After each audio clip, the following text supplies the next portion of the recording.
मौलाना अबुल कलाम आज़ाद। मौलाना अबुल कलाम आज़ाद 11 नवंबर 1888 को अरब के मुक़द्दस शहर मक्का में पैदा हुए। 10 साल के थे कि उनके वालिदैन हिंदुस्तान लौट आए और कलकत्ता में बस गए। इस शहर को अब कोलकाता कहा जाता है। मौलाना ने उर्दू, अंग्रेज़ी, अरबी और फ़ारसी की बहुत सी किताबें पढ़ी थी। उनका हाफिज़ा गज़ब का था। जो किताब एक बार पढ़ लेते जहन में महफूज हो जाती।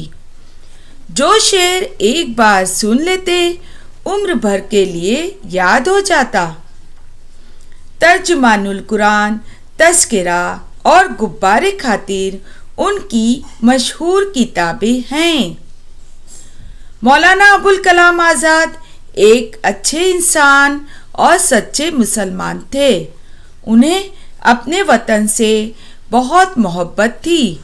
वतन की आज़ादी के लिए मौलाना अबुल कलाम आज़ाद ने बहुत दुख झेले, आराम व आसाइश को कुर्बान किया और कई बार जेल भी गए।